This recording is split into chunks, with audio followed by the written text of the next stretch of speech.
এই দৃশ্য সৌদি আরবের মদিনার আকাশের। মসজিদে নববীর ওপর দিয়ে ইসরায়েলের দিকে ছুটে যাচ্ছে একটি মিসাইল, যেটি ছুড়েছে ইয়েমেনের প্রতিরোধ যোদ্ধারা।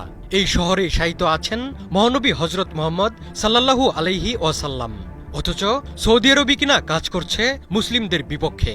গাজায় বর্বরতার প্রতিশোধ নিতে প্রায়ই ইসরায়েলকে মিসাইল দিয়ে লক্ষ্যবস্তু বানায় ইয়েমেন, কিন্তু ইসরায়েলের পক্ষ নিয়ে প্রায়ই সেসব মিসাইল ঠেকিয়ে দিচ্ছে সৌদি আরব।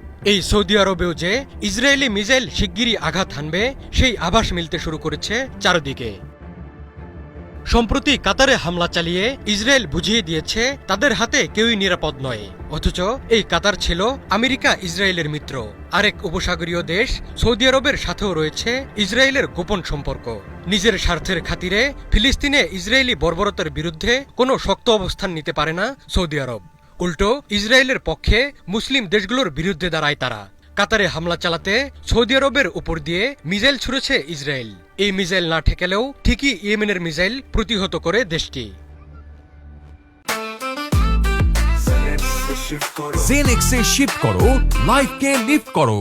ইয়েমেন থেকে ইসরায়েলের দিকে ছোড়া মিসাইলগুলো সাধারণত সৌদি আরবের আকাশসীমা দিয়ে উড়ে যায়। ইয়েমেনের অবস্থান ইসরায়েলের দক্ষিণ পূর্বে এবং তাদের মাঝখানে রয়েছে সৌদি আরব। তাই হুথিরা যখন ইসরায়েলের দিকে মিসাইল বা ড্রোন ছোড়ে, তখন সেগুলোর গতিপথ স্বাভাবিকভাবেই সৌদি আরবের উপর দিয়ে হয়। অনেক সময় সৌদি আরবের প্রতিরক্ষা ব্যবস্থা এই মিসাইলগুলো নিজেদের আকাশসীমার মধ্যেই প্রতিহত করে। ইসরায়েলের কাতার হামলা প্রমাণ করেছে তাদের হাতে এমন প্রযুক্তি আর অস্ত্র রয়েছে যেগুলো দিয়ে তারা যেকোনো লক্ষ্যবস্তুতে আঘাত হানতে পারে। কাতার সহ মধ্যপ্রাচ্যের 5টি দেশ ইতিমধ্যে ইসরায়েলি হামলার শিকার হয়েছে। সৌদি আরবও যে ইসরায়েলের নিশানা হতে পারে তা টের পেয়েছে ইরান। আইআরজিসির সাবেক প্রধান কমান্ডার মোহসেন রেজাই আঞ্চলিক দেশগুলোকে সতর্ক করে বলেছেন, তারা ইসরায়েলের বিরুদ্ধে একটি সামরিক জোট গঠনে ব্যর্থ হলে সৌদি আরব, তুরস্ক এবং ইরাকের মতো দেশগুলো আগ্রাসনের ঝুঁকিতে পড়বে। আজ কাতারের দোহায় বসছে জরুরি আরব ইসলামিক সম্মেলন।